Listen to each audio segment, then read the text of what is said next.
The point of this video is to show you what sort of projects you can add fairly quickly and fairly easily to your portfolio. And this is mostly for beginner designers who may struggle to accumulate 3 projects that I think is a prerequisite for having a portfolio.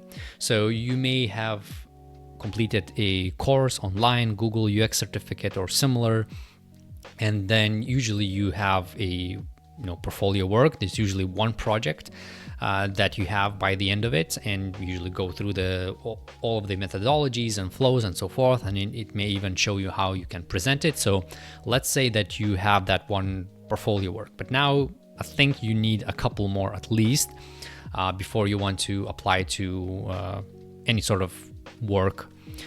So adding a couple more, that might seem like a daunting task because you probably spent a lot of time building that first one. But what I wanted to show in this video is that it doesn't have to be that long of a process, and you can do that much quicker and easily, but still get experience building it and improve, your skill set, practice what you've learned, and then grow your portfolio. So in this example, I'll show you an actual client work that I've done. So you can obviously build whatever you want. If you can, get a friends, family, whatever, and do like work for free. I know that does not sound great, but it actually gonna be closer experience to maybe working with client rather than just building something for yourself. So I would encourage to just reach out to your friends through social media, whatever, and say that you're willing to design something for them for free if the project is interesting enough for you, for example. So that's one way to approach it, but I think that creating like a simple landing page is a good way to start, and will teach you again some of the things that you have not learned before. I think in the project it will allow you to practice a little bit more, and you can still show the process. You can still show your research, how you went through multiple iterations. Maybe you can do some testing. If you have any sort of background in development, or maybe you just know how to use like Wix, Squarespace, or other like sort of drag and drop web builders, then maybe you can even build it out. And that's also like a great thing that you can add to your skill set. So you have, sort of the full package. So however you want to approach it, but if your goal is to, add 2 more portfolio works or 3 portfolio works to your website, the quickest way is building a web landing page. So I'll take you through the project that I've done, and I think the essence or the underlining lesson here is that it doesn't have to be difficult, it doesn't have to take long time, and it doesn't have to be all super fancy flashy animation, things like that, because this is an actual project of being paid for doing that, and it doesn't have like some crazy animations in it or whatnot. So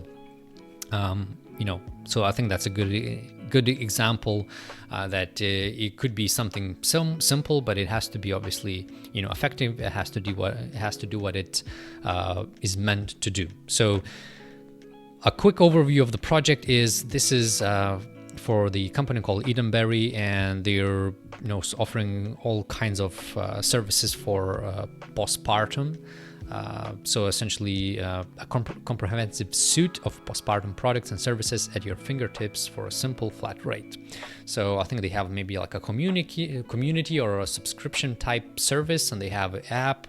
You can log into it, and they're like, I think it's a like really, really great product, and it offers a lot of things. I haven't really spent much time to actually experiment with the product because I was just hired to essentially do like a marketing landing page for the product, and it's actually a fairly common website project that you can be hired for. Someone designing a product, website, web app, whatever, and they need to get people to sign up to buy into subscription or whatever, so they need to build like a marketing presence around it or website. So that's a fairly common thing to do. So if you build 1 or 2 of those, chances are that you'll learn how to do it, or at least the basics of it, and then you can actually look for clients that may not have like website, or maybe you could just have a better website. So in this case, the client already had a website, which was looking something like this. And I was hired by a marketing agency, so I was kind of a subcontractor for this. And yeah, and they had this website, and they just wanted a fresh look with the branding that they already had, but just wanted to make it a little bit more modern, high end, and so forth, because they were introducing this subscription service, which is also kind of like a high end service that they were doing. So the website had to meet that level of quality, essentially. So I'll just go through quickly what I've actually had, or what I've been presented with. So the client already had like branding set up pretty well. So they had like the type and how to use it. They had customer segmentation, which was I think done by the marketing agency that hired me. They had different icons, illustrations, which was really nice, and really helped to make the website looking great. They've got the color scheme and like different types of logos that you can use. So pretty robust, I think, system and a library of design assets that I can use. And then I also had like screenshots of the actual app and the product. They provided me with what they wanted to do, what kind of sections they want to build out. So I've got like multiple snippets from the actual website and then just kind of borrow the copy, and then essentially I think they were picking a few sections from this old one, and then they just wanted to again make it stand out in a better way. So again, full transparency, it's been a while since I worked on this, and so I don't remember everything that kind of happened here, but I'm gonna keep it short. And again, the point of it is just to show you that you can build something fairly simple and just still make that into a good portfolio piece. So this was the previous client website that they had, and then the marketing agency that was hired, they did like a new landing page. So this was their in replacement on the current one, I think. And when they hired me, they actually wanted to take this concept more or less and then expand, like I'll add more sections to the whole page, so that to make it more fleshed out, more like a real full-scale website. So they provided me the content, they provided what kind of sections they wanted to add, and sort of my job was to just figure out how to best present it, how to add those sections. Like mostly it was kind of visual UI type of work in this case, but I can't help myself, but I always still go through the same process, whether it's like UI project, UX product design, whatever that may be. So I tried multiple versions. I've tried, I tried different ways to approaching it, but I want to still keep within the original intention, I guess, or the way that the landing or the hero section was designed. So keep trying to make it light and friendly, approachable, using like rounded corners, using the branded elements like illustrations to match with some of the text here, and just have this more like a seamless feel going through the whole thing. And then so this was like a features or key feature section, and then below that they wanted to add like multiple subsections, or like main section that had multiple parts, just talking about the product itself and sort of what their offerings are, and just like trying to use different types of presentation to make it a little bit more interesting. And that was pretty much it. That was the first assignment that I had, and I had to do it for like 2 different versions. So kind of kept it simple and repeated like the headers, but decided for like simplicity and time's sake just to go with the same section below. Here that was again one of the things as well, requirements, just to kind of move as quickly as I can. So that's what I did. Sometimes you make some shortcuts to fit into the timeline, and then after that they came back, probably chatted with the client, presented the work and so forth. Kind of downside of working as a subcontractor is that you're not always present in the presentation or talks with the clients. You don't really know how it's been presented and what sort of feedback comes out from that meeting. So you only get what you get, but that's the reality. So I think the comment after that was to make it a bit more interesting, so split it up into like 2 sections instead of just having one long one in terms of like the presenting features and services. So they wanted to add this intermediate section here, sort of like sign up CTA or something like that, and then another one with slightly different text and like slightly different looking, although very similar in a way. So again, it's all about time saving and the effectiveness. And then, okay, from that, they decided they want to get rid of that second part. They probably changed some copy and moved things around. I've added some nice illustrations again, if I don't remember if I did that before, just to make it a little bit more, I guess, interesting. And there's some light backgrounds. I don't know if you can see it here, but some nice backgrounds. So it feels quite cozy and warm when you're actually scrolling through it. And so they wanted to add this about section here, which I've done, and just like try to test with different color schemes. And then they wanted to probably make it a bit more interesting, I guess, add more dynamic range to it and so forth. So I've experimented a little bit more, and actually, yeah, I see that there's some additional buttons coming in here, so they wanted to make it a little bit more clickable, more action oriented. So I've added some buttons after every single feature, and then added this nice sort of section here, so sort of split it up differently. So I think the content is pretty much the same, but played a little bit with the text, added some different typefaces and just made it a little bit more nicer and a bit more interesting. And I think that was the end of that. So if nothing else, this could be it. This could be your portfolio project. So you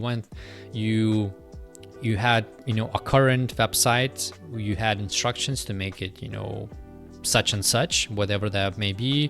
It might be to clean it up, to make it a little bit modern, to add some illustrations, to change it based on new branding.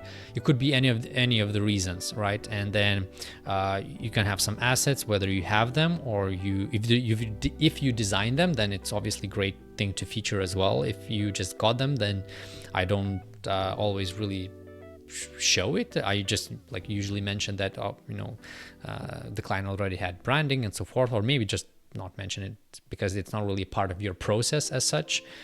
So you don't have to mention it. And yeah, and you had current website, you had your instructions or design brief as we call it, and then based on that you just kind of went through multiple iterations. If you have again, having a client is good because you can get some feedback, actual real feedback, and you can try to accommodate, because usually you will show it, you get some sort of feedback, I like it, I don't like it, from clients that don't really have a lot of design experience. The comments that you get will be very abstract, and you may not agree with them because usually based on their taste and preferences. So that's something you need to kind of accommodate and navigate through. So if you don't agree with them, you need to do them in a polite, professional way, explain it why you think it's better to do it in that way that you've done it. But sometimes it's you're still building for that client, so that you even though it's like a free project, but they ultimately need to approve it. If you're able to articulate why you think it's going to be better, and usually the strategy that I use is talking about their users, not about them, because the website, although presenting their work, their services, but it's ultimately for the users of that service and product. So it has to first and foremost work for them. So that's usually the angle that I use. So if people start throwing, I like this, I don't like this, let's try this color, let's try this, that, I would say, that's all good and well. I've used your branding and so forth, but I think that your users, because they are such and such, and you can reference the user persona. That's why it's important to have user personas done. You can reference that and say that I think that based on these parameters and what I know and my expertise, let's say, and my research, I would think that going this way as I've done it will bring more results. But then ultimately only testing can really prove whether you're right or wrong. So if you really disagree on something and you have the opportunity to test it out. So you can just use Figma prototypes and run some testing on usertesting.com or some other way, and you can figure it out for sure. So yeah, that could be it. But again, I'll be transparent. After that, I've done a couple more pages for them, and it kind of followed a similar path. I've got some instructions, and I actually wanted to show this a little bit because we had some issues with communication with the marketing agency that I was working with. So that was like the first project. This was the first project I was doing with them. And so there were some, misunderstandings here and there, something, lost in the translation, as they say. So once I've done like the landing page, I decided I like the people. So I want to, make sure that if we're going to be designing something else, then I want to make sure that it's going to work better.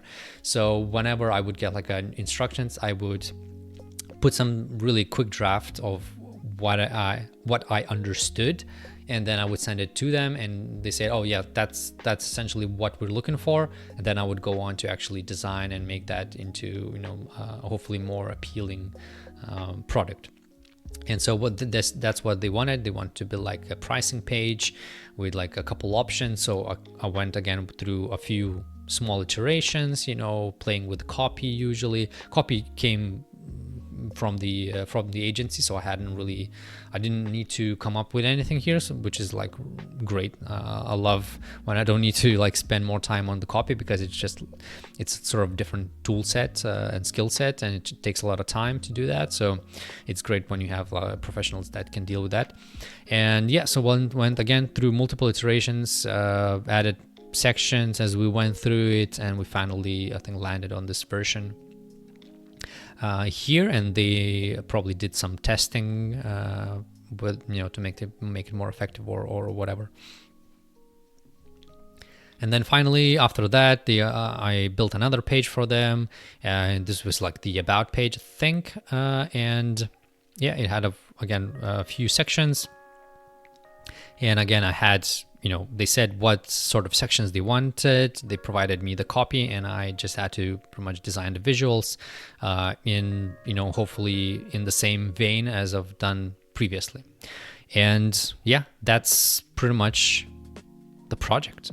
So I think this is going to give you a good realistic example that you don't have to design something super long and big. It doesn't have to be the same project length as you did for your course or whatever. It could be just simple landing page that you're either redesigning for a service or a product that you like, or it may be a landing page or website for your family, friends, or maybe yourself. And just follow the path, try to go through multiple iterations, do your research, analysis, testing if possible, and then after you've done all of this, clean it up and make it into portfolio work.